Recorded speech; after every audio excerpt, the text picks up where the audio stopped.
जय हिंद। मैं सहायक आचार्य सहदेव सिंह, राजनीति विज्ञान राजकीय महाविद्यालय इटावा। आप सबका मेरे YouTube चैनल में स्वागत है। आज का हमारा टॉपिक है यथार्थवाद की मुख्य संकल्पनाएं। यानी यथार्थवाद की जो मुख्य संकल्पनाएं हैं वो राष्ट्रीय शक्ति, राष्ट्रीय सुरक्षा, राष्ट्रीय हित। यथार्थवाद, इन संकल्पनाएं यथार्थवाद के चारों ओर घूमती रहती हैं। ये यथार्थवाद के केंद्र में रहती हैं। इनसे बाहर यथार्थवाद में कुछ नहीं है। इससे पूर्व हमने यथार्थवाद के अर्थ को समझने का प्रयास किया था बेलिस और स्मिथ के अनुसार।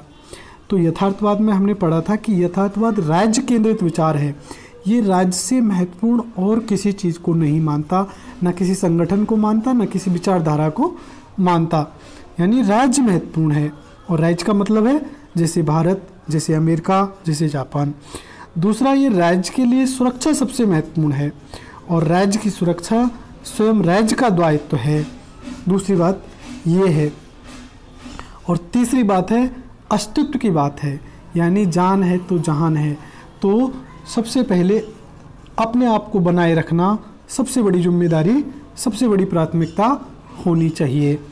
जैसे हमारा शरीर है वैसे ही राज्य का शरीर है, और राज्य का शरीर उसका भूभाग है। उसकी स्वतंत्रता, एकता और अखंडता की रक्षा करना, ये सबसे महत्वपूर्ण गुण माना जाता है। ये यथार्थवाद है। तो इन यथार्थवाद की आज हम यथार्थवाद की मुख्य संकल्पनाओं का अध्ययन करेंगे, जो राष्ट्रीय हित, राष्ट्रीय शक्ति, राष्ट्रीय सुरक्षा ये हैं।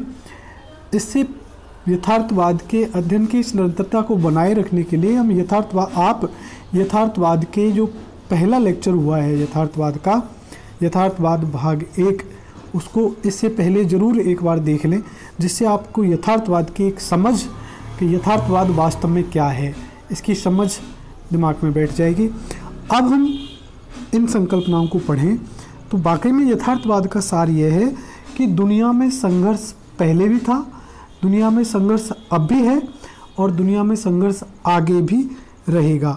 संघर्ष सत्य है दुनिया में, यथार्थवाद ये मानता है, ये यथार्थवाद की मान्यता है। संघर्ष पहले भी था, वाकई में था। भारत चीन में संघर्ष है, अभी अमेरिका और चीन में संघर्ष है, दुनिया के बहुत से देशों में निरंतर संघर्ष चल रहा है। ये संघर्ष पहले भी था और आगे भी रहेगा, ये यथार्थवादी मानते हैं। और अंतर्राष्ट्रीय राजनीति को ये शक्ति के अध्ययन मानते हैं। और ये अंतर्राष्ट्रीय राजनीति में राज्य अपनी सुरक्षा अपनी शक्ति के द्वारा स्वयं बनाने का प्रयास करता है। यही यथार्थवाद है। वो किसी दूसरे के सहारे नहीं रहता। और राष्ट्र ये किस पर आधारित होता है? ये राष्ट्रीय हितों पर आधारित होता है। ये राष्ट्रीय हितों पर आधारित होता है। तो आओ देखते हैं यथार्थवाद की मुख्य संकल्पनाएं और यथार्थवाद क्या है। अंतर्राष्ट्रीय राजनीति में राज्य अपनी सुरक्षा अपनी शक्ति के द्वारा स्वयं बनाने का प्रयास करता है। यही यथार्थवाद है। वह किसी दूसरे के सहारे नहीं रहता और राष्ट्रीय हितों पर आधारित होता है। तो हम जिन संकल्पनाओं की चर्चा करेंगे उन तीनों शब्द इस यथार्थवाद की छोटी सी परिभाषा में समाहित हैं। यानी अंतर्राष्ट्रीय राजनीति में राज्य अपनी सुरक्षा यानी राष्ट्रीय सुरक्षा और अपनी शक्ति यानी राष्ट्रीय शक्ति स्वयं बनाने का प्रयास करता है। और ये कैसे राष्ट्रीय हितों पर आधारित होता है। तो ये यथार्थवाद के मूल संकल्पनाएं हैं। हम इनको जाने बिना यथार्थवाद का सही से अध्ययन नहीं कर सकते। तो हम इनको आज पढ़ेंगे। पहले याद रखें कि यथार्थवाद की मुख्य संकल्पनाएं राष्ट्रीय हित, राष्ट्रीय शक्ति और राष्ट्रीय सुरक्षा है। यानी ये सबसे महत्वपूर्ण है यथार्थवादियों के लिए। ये यथार्थवाद का जितना भी अध्ययन करेंगे कहीं ना कहीं राष्ट्रीय सुरक्षा, राष्ट्रीय हित, राष्ट्रीय शक्ति सब कुछ यथार्थवाद का निर्धारण इन्हीं से होगा। तो आप देखते हैं राष्ट्रीय सुरक्षा। राष्ट्रीय सुरक्षा यथार्थवादी राष्ट्रीय सुरक्षा को राष्ट्रीय हित का केंद्र मानते हैं। यथार्थवादी राष्ट्रीय सुरक्षा को राष्ट्रीय हित का केंद्र मानते हैं। प्रत्येक राज्य की सुरक्षा का दायित्व स्वयं उच्च राज्य का होता है। जैसे हेनरी किसिंजर का कहना है कि राज्य का अस्तित्व और उसकी सुरक्षा, राज्य का अस्तित्व और उसकी सुरक्षा पहला दायित्व है जिसके साथ कोई समझौता नहीं किया जा सकता, कोई समझौता नहीं किया जा सकता। यथार्थवादी सुरक्षा को क्या मानते हैं? केंद्रीय मानते हैं।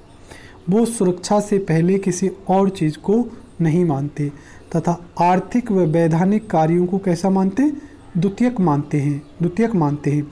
इसलिए यथार्थवादी किसी राज्य की गतिविधि का मूल्यांकन नैतिकता के आधार पर नहीं करते बल्कि सुरक्षा व शक्ति के आधार पर करते हैं, बल्कि सुरक्षा व शक्ति के आधार पर करते हैं।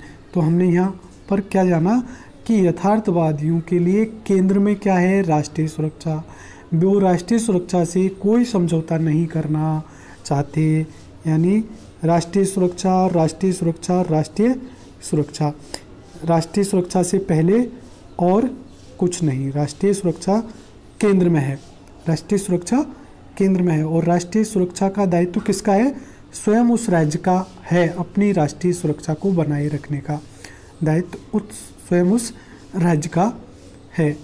जैसे यथार्थवादी पंडित जवाहरलाल नेहरू जो हमारे विदेश नीति के निर्माता रहे हैं, उन्होंने शुरुआत में आदर्शवादी नैतिकतावादी नीति का अनुसरण किया। चूँकि भारत उस समय आज़ाद हुआ था, एक नवोदित देश था और उसके सामने इतनी विकट समस्याएं थी जो हथियारों की, सुरक्षा की, इसकी चिंता से ज़्यादा थी। देश में बेरोजगारी, गरीबी और देश के विकास की चिंताएं थी। तो उस समय ध्यान दिया गया, उस समय राष्ट्रीय सुरक्षा और इन चीज़ों को प्रथम स्थान नहीं दिया गया या महत्व नहीं दिया गया। इस कारण से क्या हुआ? 1962 हुआ। ये तो कहने का मतलब यथार्थवाद राष्ट्र राज्य के लिए अंतर्राष्ट्रीय राजनीति में एक बहुत महत्वपूर्ण विचारधारा है जिसको नज़रअंदाज नहीं किया जा सकता।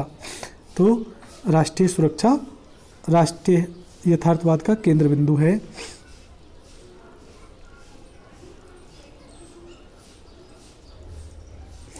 ओके, नेक्स्ट राष्ट्रीय सुरक्षा हो गया। राष्ट्रीय शक्ति देखते हैं, राष्ट्रीय शक्ति क्या है? राष्ट्रीय शक्ति यथार्थवादी विचारधारा में क्विंसी डाइड से लेकर केनेथ वॉल्टेज तक जैसे विचारों ने शक्ति अर्जन को राजनीतिक क्रिया का मूल उद्देश्य कहा।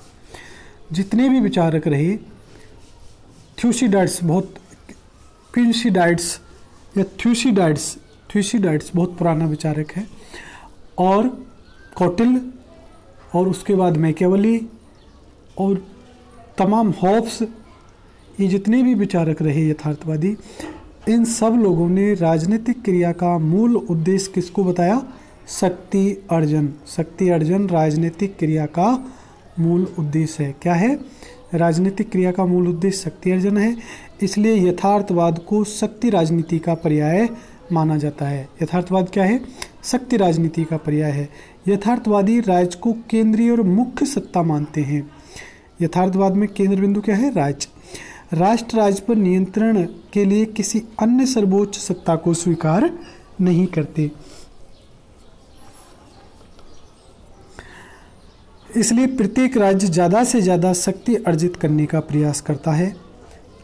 शक्ति की संकल्पना मूल रूप में सापेक्षिक होती है, क्योंकि शक्ति का प्रयोग निर्वात में नहीं किया जा सकता,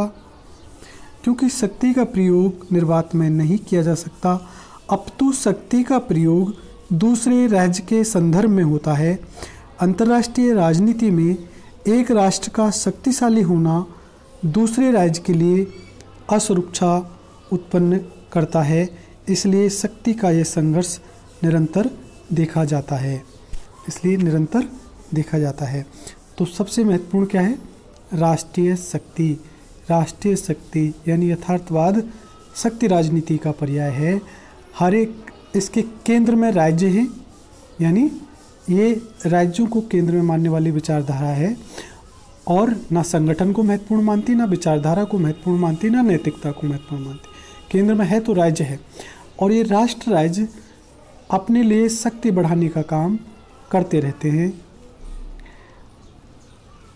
और शक्ति का मतलब, शक्ति की संकल्पना सापेक्षिक संकल्पना है, और सापेक्षिक कहने का मतलब यह है कि ये कोई, इसका प्रयोग कोई निर्वात में नहीं होता, बल्कि इसका प्रयोग दूसरे राज्य के संदर्भ में होता है। दूसरे राज्य के संदर्भ में मतलब अगर भारत अपनी शक्ति को बढ़ाएगा तो देख के बढ़ाएगा कि चीन को, पाकिस्तान को, तो ये प्रक्रियाएं सभी जगह चलती रहती है। हर एक राज्य अपने दुश्मन, अपने पड़ोसी राज्य से ज़्यादा शक्तिशाली होना चाहता है, इसलिए ये शक्ति का संघर्ष यथार्थवाद में बना रहता है। यही यथार्थवाद की मान्यता है। तो हमने देख लिया राष्ट्रीय सुरक्षा, राष्ट्रीय शक्ति। अब है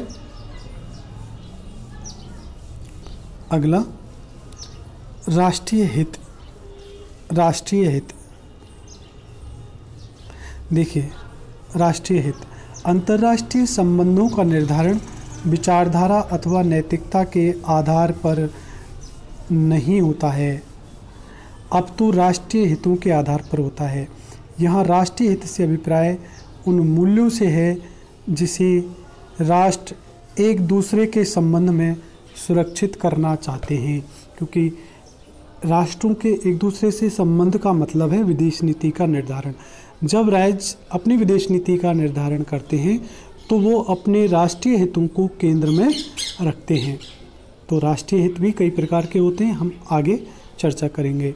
तो आज के लिए इतना ही, धन्यवाद, जय हिंद। आज हमने 3 चीज़ें पढ़ी, आप ध्यान रखें, राष्ट्रीय शक्ति, राष्ट्रीय सुरक्षा, राष्ट्रीय हित।